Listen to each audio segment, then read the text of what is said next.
Good morning, everyone. I hope everyone has enjoyed the conference so far. Thrilled to have you guys as part of our session. My name is Tara McCommons, and I am the Vice President of Sales and Marketing with LinkConnector.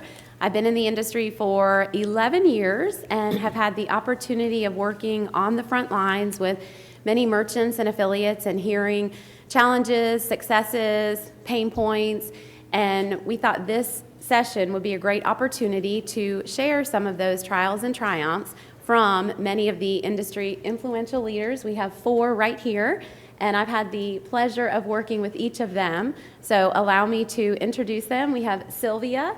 Sylvia is the digital marketing director with Check into Cash. She is a very seasoned professional and very hands-on in her role overseeing all of the digital marketing efforts at Check into Cash, in particularly affiliate marketing. And we have Jackie Eldridge. Jackie is the marketing director with DollarDays, which is a wholesale retailer. And Jackie also is very seasoned and takes a very innovative and hands-on approach in working with her customers. And we have Helen Fang. Helen is the marketing manager with coupons.com. If you want to know anything about SEO, talk to Helen. She is the guru. And we have Carrie Rocha with Pocket Your Dollars. She is a full-time blogger and a wealth of knowledge when it comes to personal finance tips, and she has excellent content regularly on her blog. And during this session, like I said, we want to talk about trials and triumphs from affiliate marketing front lines, and we want to hear your involvement as well. So to start off, we have placed some flashcards under your chairs, and we thought this would be a great opportunity to try and hear what you think of affiliate marketing in 1 to 3 words, but we went ahead and threw out some relevant words for you. So if you don't mind, if one of you guys wants to start, we have some great giveaways up here. We have some t-shirts, earbuds, so anybody that wants to participate. But if you can, just look under your chair and see if you have a card. And whoever wants to start can take that word and just explain how that correlates with your role in your position right now dealing with affiliate marketing. Look on the chair next to you. You have a starter? Miriam? Okay, great.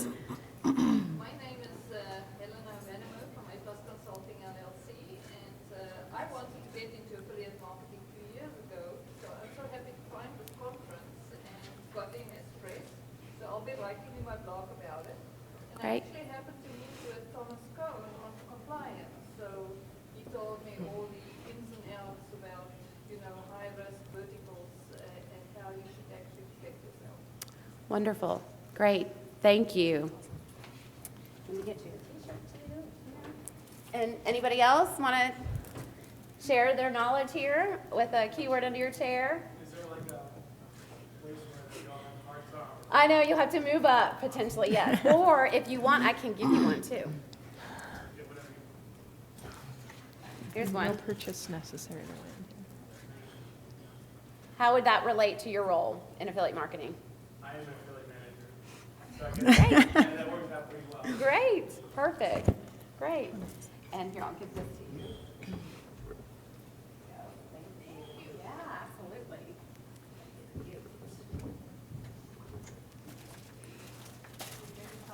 Yeah, that'd be great. Thank you. Awesome. Thank you. I'll give that to whoever. Yeah, that's perfect. Thank you.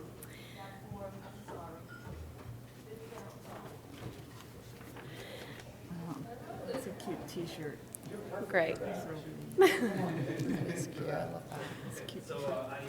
I own and run the agency that almost exclusively focuses on getting promotions to go viral in social and digital channels, so that my exposure is both.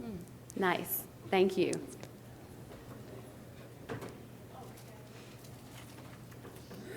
There you go. Yep.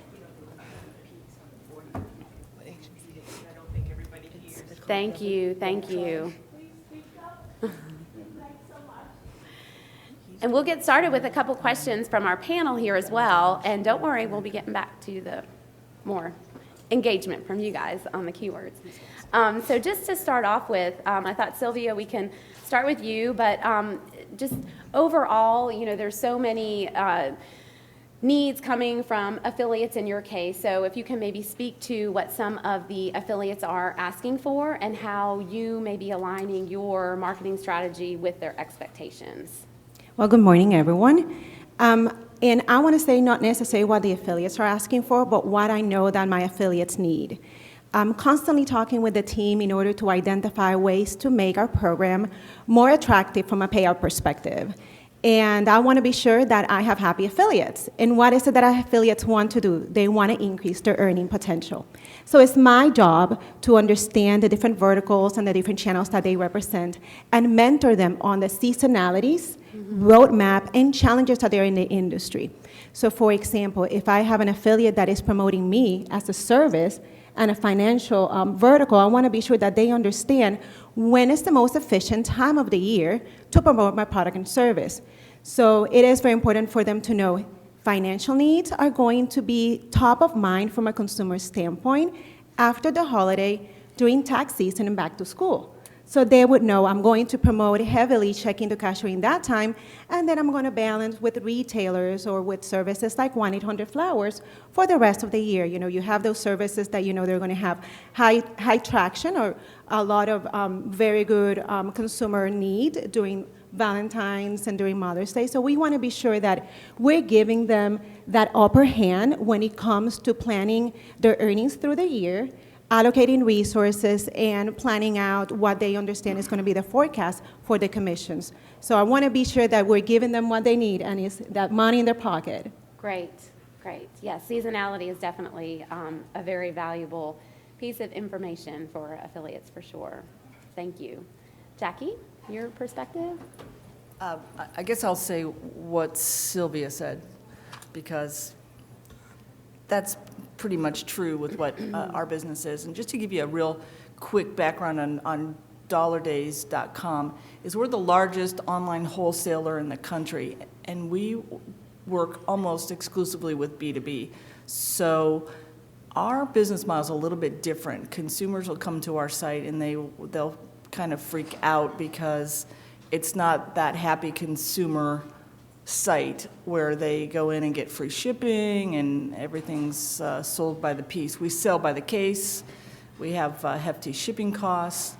So all of those things have to be addressed. So one of the things that I take a lot of time doing is with our affiliates is explaining to them how our model works and giving them tools on how to sell our model so the hurdles that we might seem to have can be easily adjusted so we can get our B2B clientele buying from us.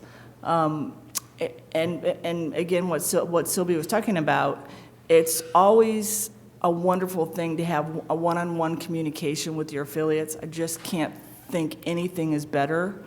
And once you build a rapport with someone, the only thing you can do is to go up and continue. You all of a sudden you have an honest communication, and you know, it's almost like falling in love with somebody. You start to learn a little bit about them, and you learn more and more and more and more. Now you know everything about them and predict their moves, and you know, and what this equates to for the affiliate is they're getting a better commission because all of a sudden they know so much about your business that they can really promote it. All of a sudden their sales are going crazy, and you love that because your boss is all of a sudden patting you on the back. So what are you going to do? You're going to boost their commission so that they make a nice living on what they do for you. So. Great. Thanks, Jackie. Sure. Yep. The one-on-one is definitely valuable, and no better place than Affiliate Summit for that, too. Great. So as a publisher, you know, Coupons.com has been around for 15 years. We're publicly traded. We work with the biggest CPGs in the world. My business is pretty new. We've only been around for a couple of years. And, you know, in 2013, we came out as sort of the new kid on the block. Everyone was so excited to work with us, and it was just about the ability to work with us. That was kind of the only thing that was, you know, really out there. And 2 years now, we're no longer the new kid on the block. And what I'm hearing a lot, rightfully, is, you know, we want data, we want segmentation. And so these are the types of things that even though, you know, I work for a really big company, we have a very small, very lean team. And we've been able to build very quickly, which is great. But now what we're doing is going back to what I call the mothership, which is the core Coupons.com business, and looking at the ways that we've been able to serve CPGs so well for the last 10 plus years, and seeing what we can learn, and seeing what technologies we can piggyback off of instead of trying to build everything from scratch. And that's actually a really big lesson for me, because I thought we'd be able to build everything. But I think in this case, when it comes to really understanding segmentation and data and what's happening on our site, and then passing that information back to our partners, there's always other resources, I think, that can be utilized. And we're definitely doing that this year because we know that's what partners want. Great. Thank you, Helen. And so to answer the question, so I'm an affiliate and I'm a blogger, what are retailers, what have I seen that retailers are asking for? And what have I seen over the last year? A couple of things, and I'm sort of laughing because one is, I get these emails, I want you to promote me consistently. I see that, in Q1 you did this with us and you haven't done anything, and if you don't do something soon, we're scrubbing our program and you're going to be removed. And I go like this, do you not understand what I'm doing? I'm not a coupon site where I'm going to have consistent traffic all the time. As a blogger, would you read a blog if all they do is talk about the same thing all the time? And that doesn't make, in my brain, that doesn't make any sense. And so I feel like I don't even try to educate the retailer. I just think sort of you don't get it and you don't get me, and we're probably not a good fit anyway. But there is a time, especially as they're talking about seasonality, recognizing that, especially as you're wanting to move and work with more content marketers, acknowledge and accept that maybe you get mentioned twice a year, and that's okay, and sort of know that rhythm and don't expect month over month performance. And I just think, that doesn't make sense.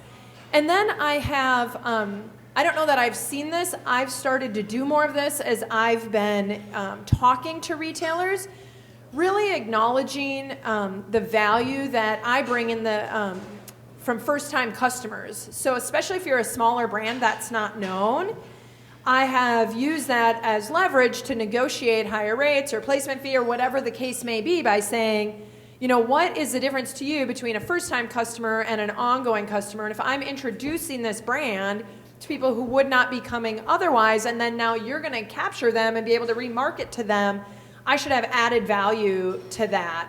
And I've been doing that. And then on the flip side, though, I have seen some retailers as they were getting started, they were cool with that. And I can think of two off the top of my head who said, we're only going to pay commission on first-time customers now. And I'm just saying, if you do that, and so then in these private blogger Facebook groups I'm in, everyone's, sort of pissing and moaning, calling out these retailers that they feel like, look, we built your business, and helped you get this great brand awareness sort of as a blogging community as a whole.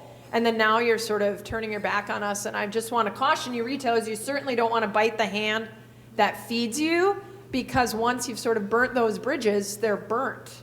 And it isn't, there's too many retailers out there for bloggers to care to rebuild that down the road. So you really need to recognize that. So that first-time customer thing can be sort of a double-edged sword. Great. Thank you, Carrie. And along the lines of new customers, I just had 2 conversations over the past couple weeks with retailers specifically saying, I want to pay only on new customers. So just kind of pointing out that, you have affiliates that are sending this traffic to your site. Why wouldn't you still pay for existing? But certainly, align the payout appropriately and value new customers more. But that kind of falls into another question, because I think it is a very hot topic. People are looking for more, retailers looking for the incremental, the new customer acquisition. So just curious how each of you guys are maybe trying to target new customers and what strategies you're using for that, both internally and then with your partners. So Jackie, if you want to talk to that. Oh, sure. Put me on the spot. Okay. That was funny. Come on, you guys. So it's a good question, because the success of any program is going to be about the audience that you target and the audience that you bring in. So as you might imagine, in this world of ours, there is a myriad of opportunities to reach out to new audiences. when you have an audience that is as narrow and niche related as ours, it's difficult to find that audience. So whenever I get an opportunity from a vendor knocking on my door saying, hey, I've got I can get you this audience, or I've got this new way, I try it out. I have a lot of tryout dollars to do that, to see if I can go and break into new audiences. Our main business is reaching nonprofits and reaching small businesses that are mom and pop retailers. So it's kind of difficult to reach them online. So when I have somebody who comes to me and says, I can get those for you, I jump on it. I spend a lot of money, do a test for a quarter, see what we can garner, and then I will pay and pay and pay to get the same customer back or new customers. So that's kind of where we go in terms of new audiences. So anything, and if we can, if it's a content company, if it's a blogger, we're open for anything that can help us out. So we like to call ourselves at our company, the company that'll try anything. And lots of times we fail, but if we don't fail, we never know. So we have a little bucket called failure bucket. And that's okay, because with failure, you learn. Yeah. So. Absolutely. Great. Helen, are you guys doing anything to target new customers, like to help with that? Absolutely. So we get asked that a lot too. And as a coupon site, one of the kind of stigma that comes with it is that we are bottom of funnel. And in some ways, sure, that's true. But what makes us different, and what I love about our brand, our company, is that we have 17 million uniques that come to us directly every month. Folks looking to save on the biggest brands in the world, so CPGs, on coupons. And so we think that this audience actually we can tap into this audience to try and convert them into new customers, incremental customers for our online partners, because the mom who's trying to figure out what brand of cereal to buy for their kids, she's also looking for a new handbag. She's also looking for an eye cream, or maybe shoes for those kids. Mm-hmm. So she controls household purchasing decisions, and that's really important, something that we're tapping into. Second, I'm very, very committed to content. And so, we continue to build out the good stuff, which is our online magazine. And we believe that's a great way for us to really introduce brands and topics to top of funnel and really drive that very, very valuable top of funnel traffic. Great. And so as an affiliate, that's smaller than other brands, a couple of things that I do. First of all, I don't think about traffic, by the way. So if anyone starts a conversation with me and says, oh, how are you getting new traffic? I'm like, again, you don't get my world. This is like my audience, my readers. That's like, calling your grandma like, oh, how's that bag of chromosomes doing? It's just like, that's not what it is to me. So when I think about my readers, I'm actually not thinking I'm trying to drive new customers to retailers. I'm thinking I'm trying to build my audience base. I'm trying to build my readership. So I do a lot of offline promotion in sort of the PR channels. So, mentions, as subject matter expert in magazines and online and a lot of local TV and radio and that sort of stuff. But online, one of the things I've done is, I've had a Facebook fan page for a long time, but probably about a year and a half ago, I started a Facebook group, which is different than a fan page. But the benefit of the Facebook group is that every time you post something, by default, they get a notification on their Facebook. The little red one goes on, and they have to turn that off if they don't want those notifications. And that has been, I don't have as large of a following there as I do on my public page, but it's been very, very valuable, and especially because I've seen comments and engagement on site go down as social media has increased. It's sort of like old-time forums again, where people are talking and building relationships. So I've been doing that to build my reader base, which then translates, right, into new customers. But I will say that for me as a blogger, I don't like the one-and-done sorts of relationships with a merchant, because I find that I can do better on the second and the third mention because people are getting used to it, and I have readers who purchase something the first time, and then now the second time it's social proof. They'll leave comments, or I've gotten an email saying, I loved that thing, and then I can integrate that into future content, and it helps everybody's comfort a little bit more because this is now not a new thing, it's an established, tried and true thing. So I really like, sort of at least 3 mentions of some sort of new brand or new retailer to really, I can see new customers through several of those, and then eventually it kind of goes down, but that. Nice. And the repeat is definitely valuable too, I think, from a branding perspective. Sylvia, I know you guys do very well with the new customer targeting. We actually do. Being an advertiser, I want to be sure that from an affiliate standpoint, I have a diverse pool of channels, technology, and even creatives. Seasonal creatives and coupons, maybe a discount for a new acquisition that would entice that customer to become more friendly with your brand.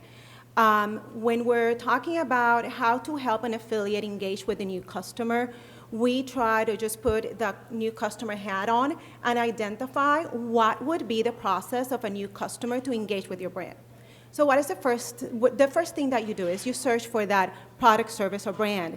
You want to be sure that you or your affiliate have high density in the real estate in the search queries, SEO, product specific, and even PPC, depending on the guidelines of your program.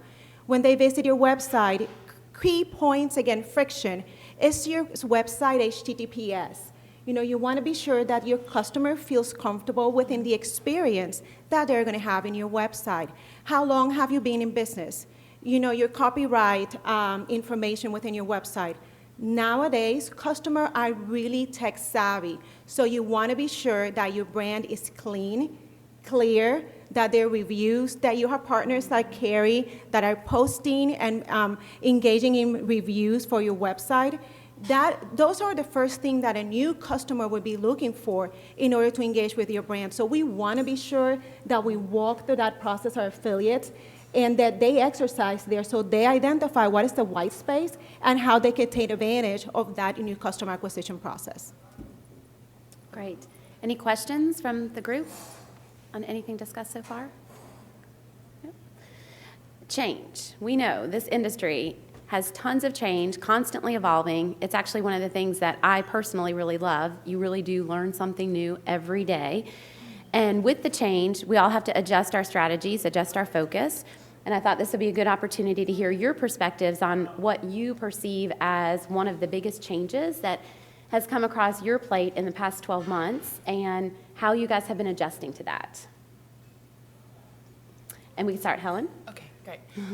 So I think kind of tying back to what we were talking about earlier with retailers are getting more sophisticated, brands are getting more sophisticated, which is great. They're coming back at us with, questions around data, around segmentation, driving a specific type of user, which I think can be challenging given that we are very broad. So one of the things that we're really, really focusing on and having the team focus on is, okay, coupons.com. We have a great brand, but really let's talk about our audience, and let's talk about how we can really go after and really truly define our audience. And if we can't do for the core kind of grocery brand, what about for the codes business, which is our nickname for the e-commerce business? What can we do there, and how can we really focus in and hone in on our audience so that we are creating, we're curating the best content for them. We have a well-defined persona to go after, and when we're writing content for the good stuff, we know kind of who we're actually talking to. As Carrie was talking about her readership, how do we build up that readership so that we can get folks to, really engage with us at more than just sort of a coupon level, because I think most coupon sites sort of don't have a great personality, don't have a brand, because they're one site for everyone. So I don't think that's going to work for much longer. And so that's an area where we're really, really heavily focusing on, is building out a true brand identity and connecting with our audience.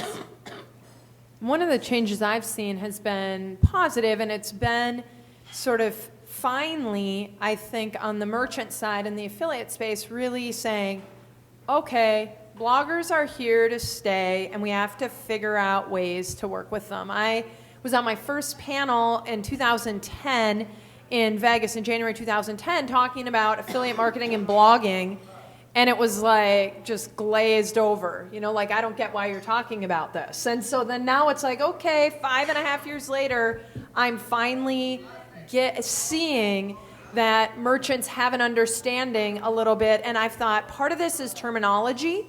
So if you're just kind of an old school merchant thinking, all right, I'm getting now that I need to work with bloggers, this might help you. Take what you call paid placement and talk to a blogger calling it sponsored. That will go a long way. You've just like bridged this huge gap. A blogger will be like, I have no idea what paid placement is. It's in their mind, they would call it a sponsorship.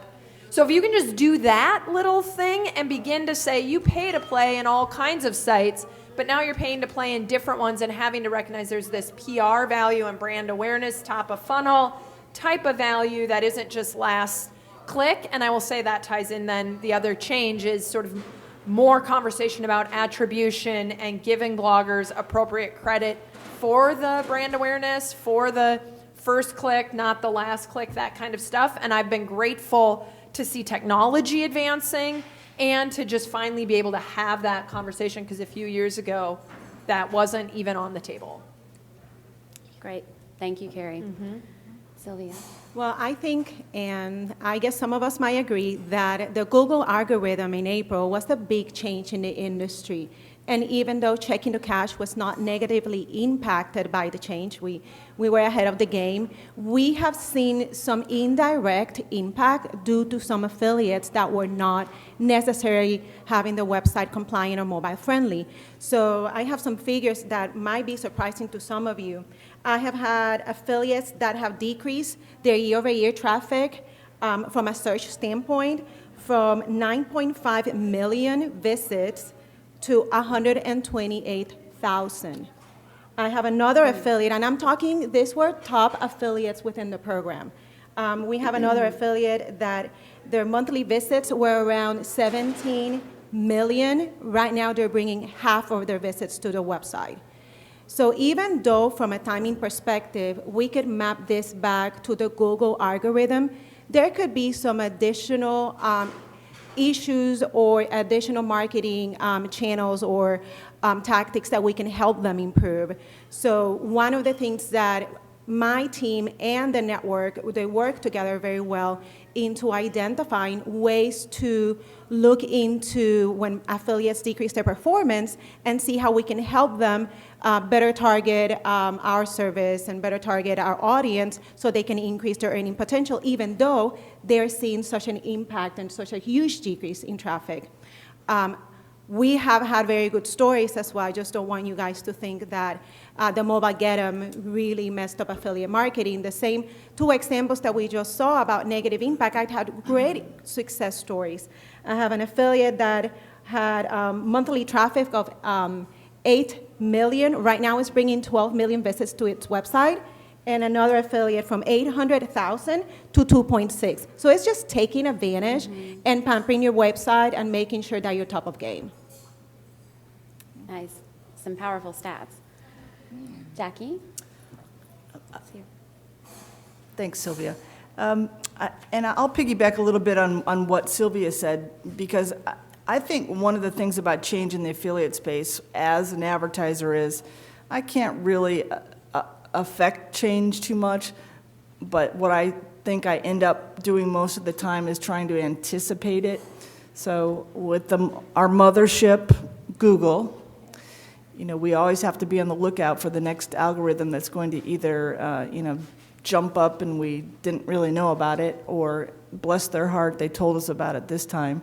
And fortunately, we were able to dodge that bullet because we have a responsive website.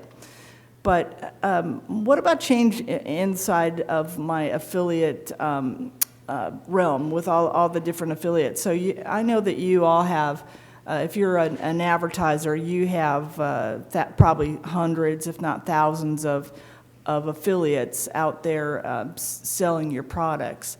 And you might have somebody who's bringing in $100 a month for you in revenue. You might have somebody bringing in $100,000 in revenue for you. So a big picture is, what would happen if that $100,000 a month, I think I said a year, I meant a month, $100,000 a month revenue from that affiliate. What if that suddenly dropped? What would happen to your program? Yikes. You'd be having your CEO knock on your door and say, what the, and, you know, all heck will break loose.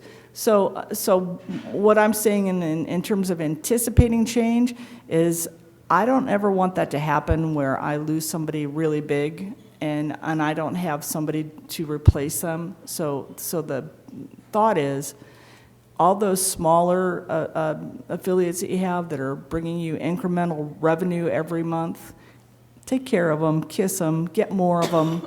So if you have a bigger base of people bringing in smaller amounts of revenue for you every month, it's not going to hurt you so much should they decide to change their business or just leave or whatever. So change, anticipate it. So. Yeah, excellent point. And diversification, I think, correlates with that as well. Any questions from the audience? Any? You get a shirt? Some tchotchkes? Okay. How about let's hear from you guys regarding affiliate marketing and how you would describe it, and maybe if somebody can look under their chair and see if they have another flashcard under there. What do you think? David? I'm an affiliate manager. My card is transparency, and transparency is key to helping any affiliate or merchant. The more information we have, the more we can help you, and it's the only way we're going to succeed is be transparent with any information we have. Mm-hmm. Thank you, David. Anybody else? Ernie? Hi, I'm Ernie Sanchez, co-president of LinkConnector, and dedication is mine. And when I think about that, affiliate marketing is hard work. It's not just, you throw something up there and money starts rolling in. So you got to keep at it, and it's hard work. Mm-hmm. Definitely. I see a couple of these here. I don't know if I can spread them out a little. Yes, I'll you for can. you. I see one here. We've got ROI here. Yeah. And ROI, return on investment, is definitely the number one thing in both blogging, affiliate programs, everything. Your return on investment, whether your investment is time, dollars, or whatever. So making sure your ROI is where you need it to be, and working with the program managers to see if you can adjust rates or do whatever it takes to get that ROI to where it needs to be is so important. Thank you. And I'm sorry, what is your name? Oh, sorry. No. My name is Helen Buttery. Helen, thank you. Thank you. Great. Okay. Anybody else? Give them a note. And then the microphone. Okay, I'll go. Trust that goes. I've got trust that goes right along with transparency. Just trust your affiliate manager with the information they provide. It's going to be crucial to each relationship. They're just there to help you succeed, and you just have to trust them and work very closely together with them. Great. Thank you. And I thought, Yes. oh, great. As an advertiser, my name's Matt. As an advertiser, performance-driven, in an industry that's going through a lot of change itself, through mergers and acquisitions and news ownerships going, how are you going to increase online revenue? The Affiliate Summit is the first place I stop because it is purely performance-driven, and it means a ton to our business for not only new customers but repeat. And everything that you've been saying from the relationship side that drives that performance is key to the success of our growth. So, yeah. Thank you, Matt. Thank you. And the Tara, can gentleman- I add a word I keep thinking of? Absolutely. Because the question that we're talking about with these words is, what are one or a couple of words that you would use to describe affiliate marketing? And the first word, as I thought about that, was diverse. And I think it's important to just kind of mention in this trials and triumphs sort of discussion, because as the world continues to change and we're moving to mobile, and there's increasing in different social platforms, and Periscope just taking off.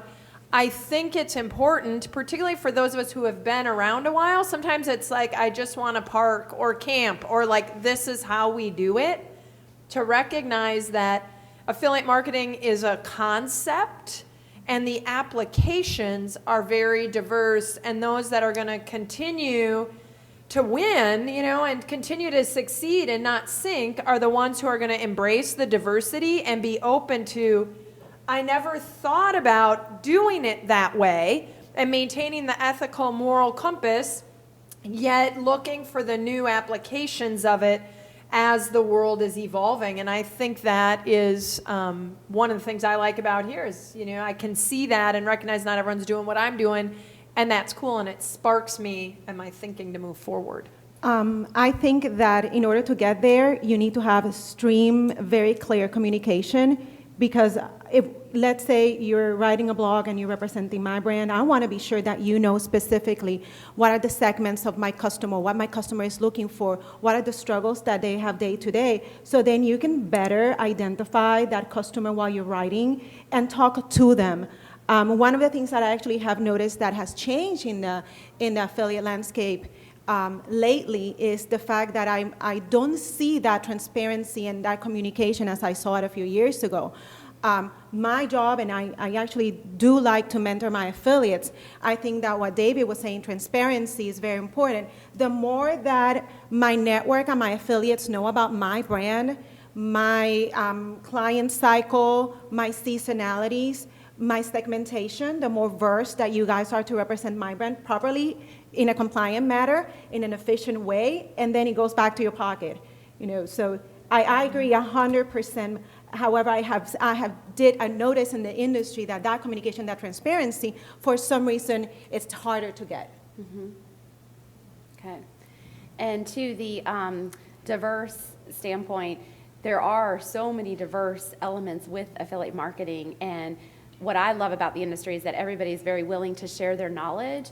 So just curious, I think it would be helpful, what resources do you guys utilize from continuing knowledge standpoint and gaining the whereabouts to go forward in different applications and such?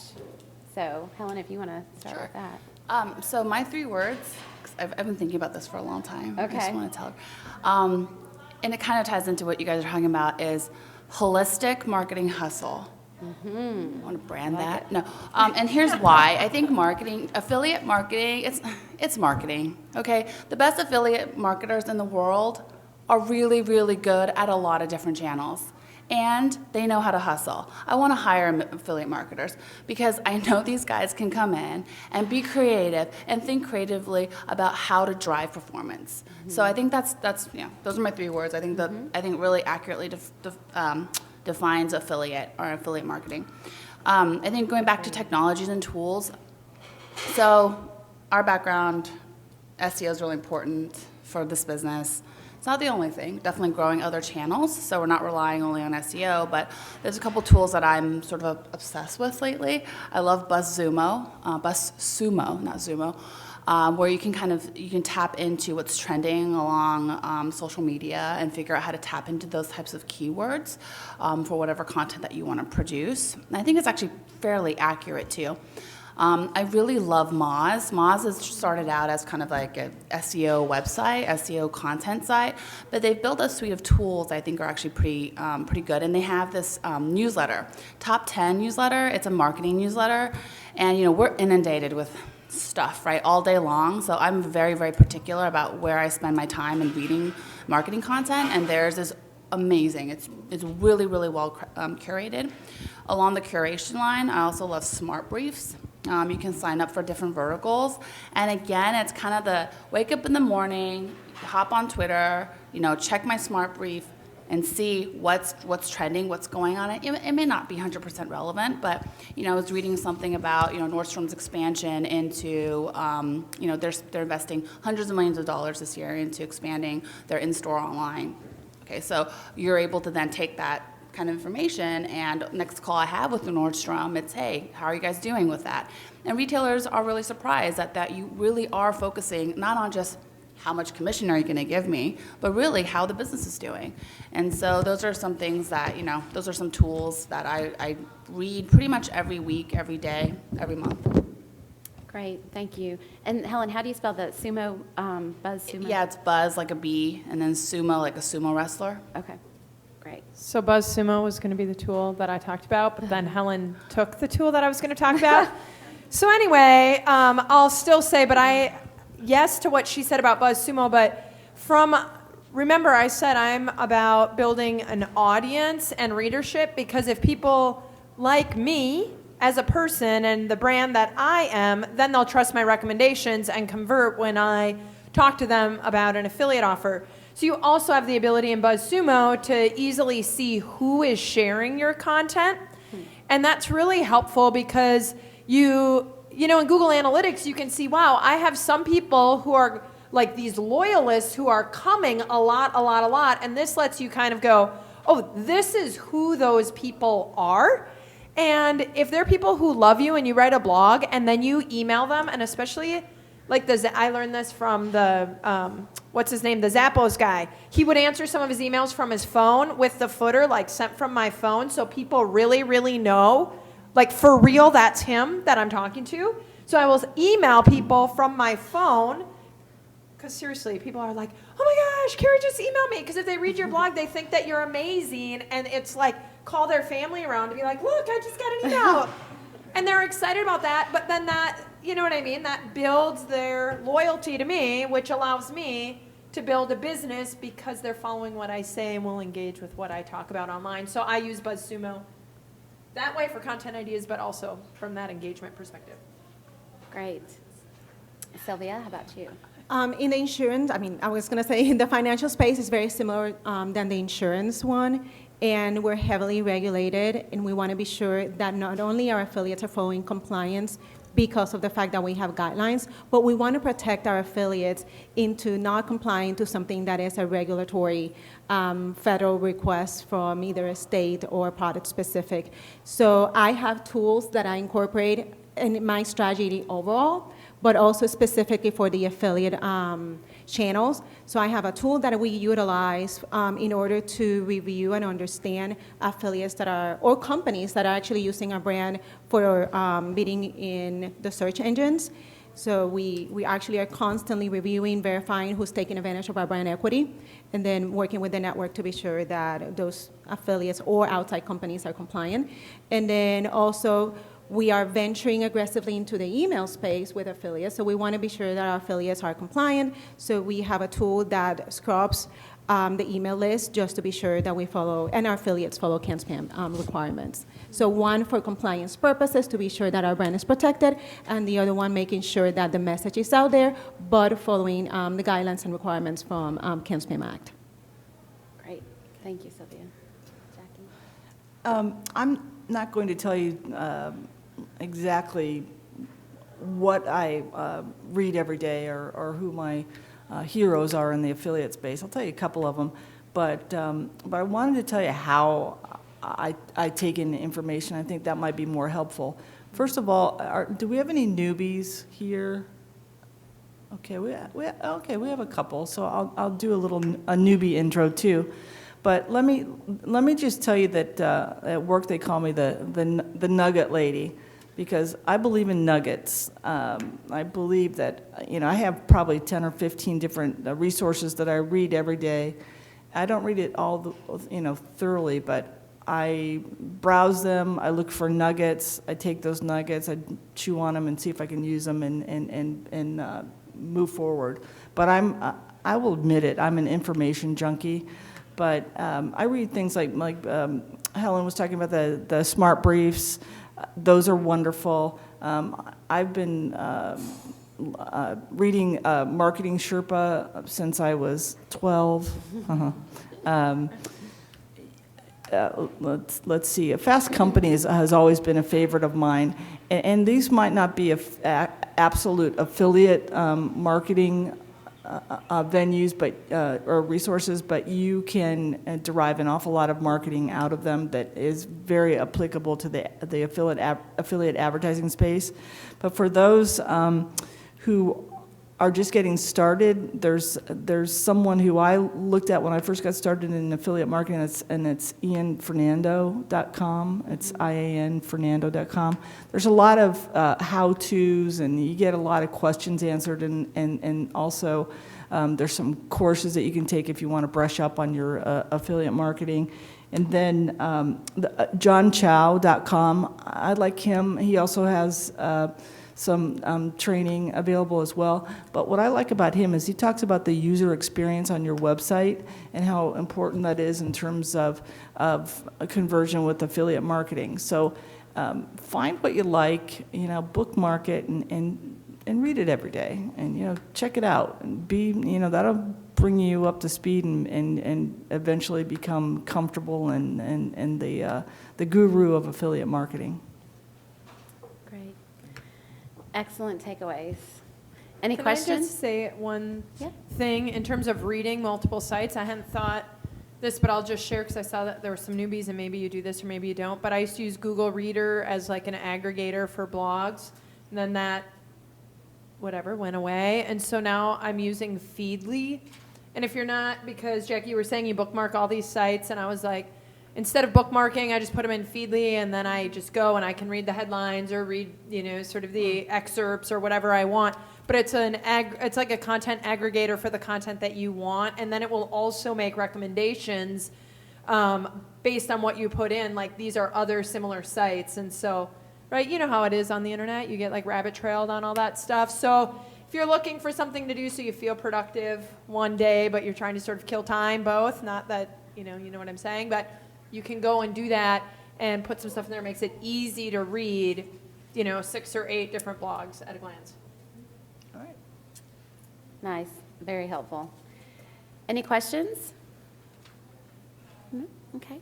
And Jackie, you mentioned the user experience on the website with John Chow's site, and just curious, Sylvia, you touched a lot on the Google's mobile update, and just curious to hear, because I know that's another very big topic right now, how you guys are also accommodating with that, and if you see an impact, positive or negative. So, Carrie, if you can talk to that. Yeah, my site was mobile ready, so that wasn't, an issue that way. For me, I'll just say one of the things that I'm sort of dealing with that is actually not in the affiliate space, but in the display ad space, because, my responsive site dumps all of, I only have 2 display ads, but it puts them at the bottom. So my views have gone down, and so that's certainly, I had affiliate marketing, and then I had, display ads as kind of another stream of income, and that is like eroding like crazy. So I tried some other things to kind of, there's some networks and stuff that bloggers can use to try to do that, and then I felt like my audience, people who are on the internet weren't necessarily trained for mobile ads then within the content. Like, they're used to them being dumped at the bottom. And so then they were like screaming at me, "What are you doing? And this is so annoying." And I thought, well, I'm certainly not the trend setter. I'm not the one who's going to be like, I'm the first one to do ads this way, so now learn. Because they'll just hate my site and leave. So I'm like, all of you, please help get everybody trained to see within content mobile ads, because that has not been the sort of intuitive or accepted user experience. And until it becomes that, sort of like ATM fees. ATMs used to be free. And then they started to charge after we all got used to it. So it's like, great, mobile was free to use without display ads. Now's the time when we find ways to integrate them. That has been an issue that I have dealt with, and I've haven't found, just to be honest with you, I haven't found like a way to really do that works for my audience, because for me, if they leave, that's horrible. So, Great perspective. Jackie, are you? So, Mobile getting. Just, yeah, I guess, if anything, it brought us more traffic. I don't know why, but all of a sudden when it happened, our traffic just went boink, and we had this incredible increase. So not sure if we had any negative impact from that. And I think that we all went through what Carrie's talking about, that we definitely saw a drop in the mobile revenue. But I really can't think of a negative thing. We just all sat in our chairs saying, whoa, we dodged that bullet, and we did. So building our site, we had a site redo a year ago and to a responsive site, and it was probably one of the best things that we did. So that's it. You're ready for it. Yep. I mean, ultimately, Google just wants you to have a great experience for the person coming in, right? It's really not. I mean, I think mobile get-in was just completely overhyped. And one of the things that was happening around the same time was Google released an algorithm around gateway sites, right? But no one was talking about that. And I was like, why are people talking about this? This is really big. This actually affects a lot more content publishers. And so I think it's not necessarily, yes, it is obviously stalking Google, but knowing what Google's ultimate goal is that when they're serving up a result, they want it to be the best possible thing, right? So that impacts your content, your user experience, and now security is a big one. So the HTTPS one, we recently HTTP secured a part of our site, my business, not for the core business yet, but for my business because it is important coming in. But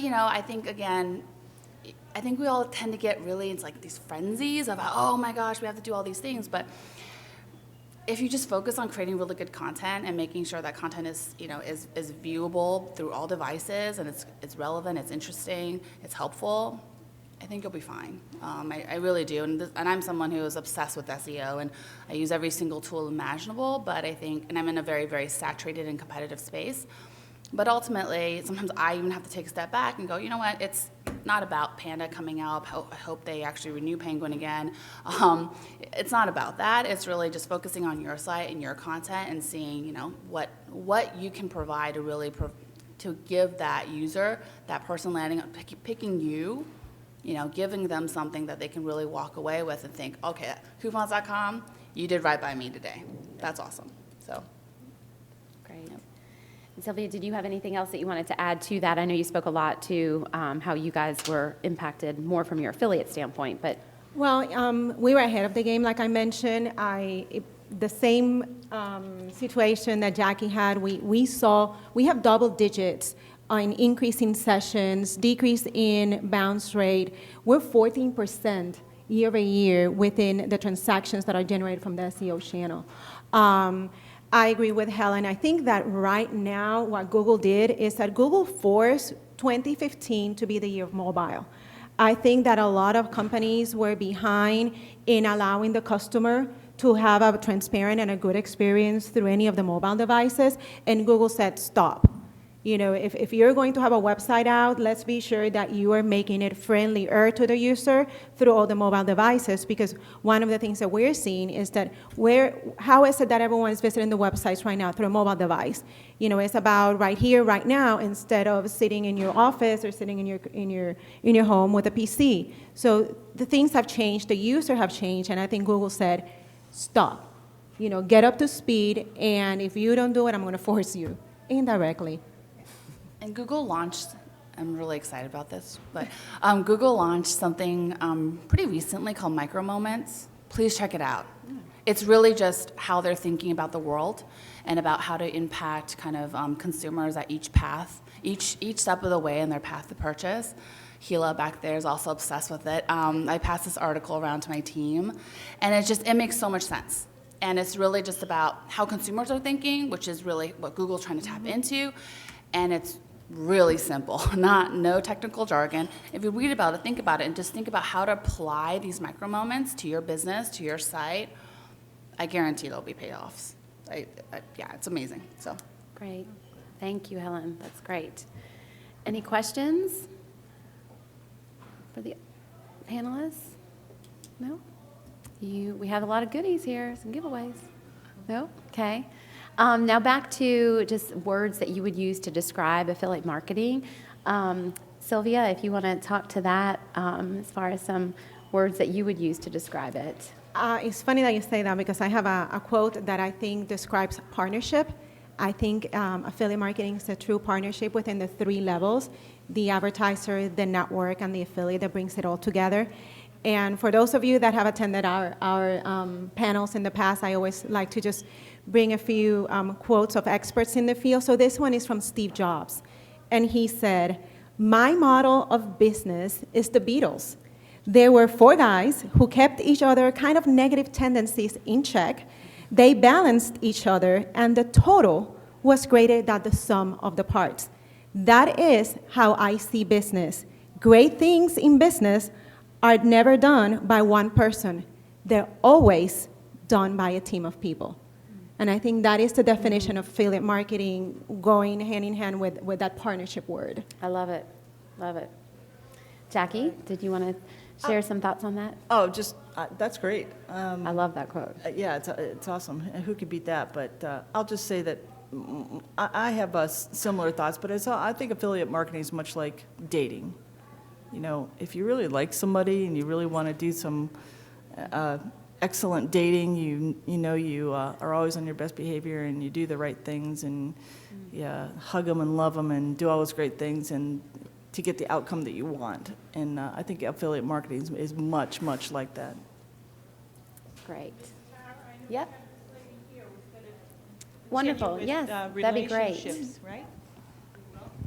Hi, I'm Leah Gibbard, and I manage the affiliate program for Quicken Loans. So this is my first affiliate summit, but I, like everyone said who passed me this word, I think relationships is one of like the most fundamental things. I think it overlaps with a lot of these words, like transparency and communication. So not just building relationships with affiliates. If you're on the affiliate management side, I think that communication of what your goals are, especially with our business, we're, paying on a cost per lead basis since we do mortgages, just communicating regularly how things are converting on our end is just crucial to, just continue and optimize that relationship. So I think some of the most successful campaigns that we have are just affiliates who we regularly communicate with, who we're very transparent with, who we obviously want things to be working out on both sides, and then also just relationships with other people in the industry. Just seeing from this, conference, building relationships, you just find opportunities and can only grow your affiliate program. Excellent. Thank you. Any other questions? Any comments? Yes. Okay. Hi, my name's Romaldas Machulis, and we're over from Europe here. So just talking about those frenzies, and I don't think it's the same thing here in US as it is in Europe. It's different things people talk about, and one of those things is site speed. So to make it really fast, you can do just a little bit, like sign up for a CDN, but do a lot, like coders reducing the amount of code to download and so on. So can you just comment how important you see this kind of, because there's tons of things we can do, but should speed be one of them? You just want to talk to that? I'll take that. You nailed it right on the head. If a visitor comes and your site doesn't pull up within 3 seconds, they're gone. So site speed is absolutely critical to your success. So excellent point. So yeah, pull off that old code. If you're not using it, get rid of it. And yeah, we're doing an overhaul on our site right now because we just got too big too fast again, and now we're on a diet. So. Plugins, images. Be sure, depending on where your site is served, if you have a partner from a technology standpoint that can host and diversify your images, making sure that the architecture of your website is correct.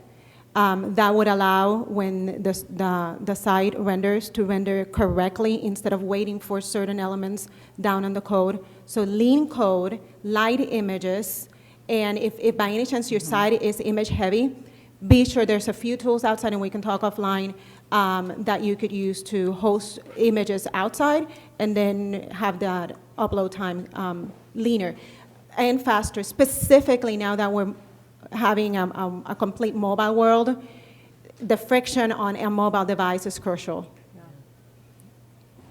Anybody else? Great. Thank you. Okay. All right. No, the microphone is a big help for the rest of the room. It's for the video, so the camera picks it up. My name is Terrence Gaines, and my site is brothertech.com, and I write about technology, consumer electronics. And I am relatively new to the affiliate marketing world as an affiliate, and I wanted to ask the question as far as working with affiliates, as far as just accepting, for lack of a better term, the commissions when applying to a program through an affiliate network. What sort of results would I need, or would, in general, would an affiliate network or a merchant be looking for in order to start to go from just accepting the rates posted on the affiliate network to actually moving to saying, hey, I've done this results, I'm looking to renegotiate, for lack of a better term, better rates? What sort of results have you seen, if you don't know specifically, would a merchant be looking for to start to go to that next level? Great, thanks, Terrence. Are you an affiliate or an advertiser? Affiliate. Affiliate. I was gonna say, I have things to say and I'm not the merchant, so that's not who, but I'm an affiliate, like you and me, we're in the same boat. And I'll just say that in my experience, you can negotiate from the get-go because every affiliate program, I mean, they have their standard rate, but they are offering top partners higher rates. And so some of the things you can leverage are introductory, commissions that are much higher. If they're offering, you can think of one merchant, their standard commission is 18%, but for the first 60 days, they'll offer 30%. So you can say, look, I'm wanting to write this post about you, and I'm looking for an introductory offer. So that's one way you can negotiate as an introductory. You could just negotiate a higher standard commission. You could also talk about, if you had generated some results previously for other similar clients, what they would call a paid placement. You would call it a sponsorship fee, kind of hybrid model. But you could also tie it into a bonus. Like if you can see that you can generate certain conversions or even just clicks. Like, look, I am a content guy. You may not close a sale with me, but I'm going to get 15 people to click over that are new that would never have heard of your brand before. And if I can get 10 of those, then I want you to bonus me at this. And if you can do this, I can bonus me at that. And so you can start with some of those things. That obviously takes effort on your part. I've had partners that then they're sort of no-name brands. If I said them, you'd all be like, I've never heard of them. But I started to work with them. My readers started to like them and would buy from them.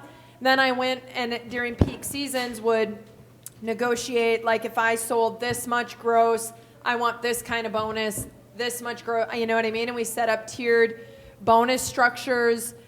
Just by the way, watch those if you negotiate them, because you're still a smaller fish and they're dealing with lots of big guys. And you might get a couple $100. It means more to you than it's going to mean to them. And so I would watch the numbers. I'd email and say, hey, looks like I qualified for this bonus. I want you to put the money in my account. And they always would, but I'm not they weren't trying to shyster me. It's just not on their radar. But I'm just giving you, there's lots of ways to negotiate that sort of stuff, and you can do it right from the get-go. And I have had conversations with merchants, although I've never negotiated. There's an occurrence tracking, I don't know what y'all call that in your world, but sometimes there's cookie duration. There's also the number of times someone can come to the site. If you're top of funnel, someone may be coming 6 or 8 times. And in certain situations, the cookie is set only for the first couple of clicks through, even if it's within the time frame. I forget the technical words, but I have those conversations with merchants and say, I'll do this for you, but I need you to adjust these terms, even from the beginning. And I've never been that. And if they're super resistant, they're usually not someone I'm like, we're not a good fit. I'm creative, I'm flexible, and I want to work with partners who are too. Sorry, I just hogged that whole thing. No, that was great, Carrie. I think Jackie has one tidbit. I just want to add to that. Now, as an advertiser, Carrie's points are well taken. But I will also say that what I look at is I'm going to look at how, your website, the quality of your website. Is it a fit for my products? And I'm also going to look at your Alexa ranking. I want to know what you can really bring me. And then we're going to talk about bumping up your commission or giving you a deal. Like, if you get this, then you get that. Absolutely.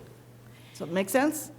Okay. And Terrence, one thing from a network perspective, use the tools that are provided to you within the network to communicate with the merchants. Let them know, here's why I'm asking for this. Here's what I can do. Mm-hmm. And lean on your network to help communicate that message if you don't get a response back too. Okay. Well, thank you guys so much. I'm so sorry for running a little bit over. And please stay because we do have some tchotchkes that we'll give out to you guys. So thank you so much for the participation. Thank you so much to these amazing leaders in our industry for sharing so many valuable takeaways. I hope that my teammates took notes because I'm going to need them. Thank you, guys.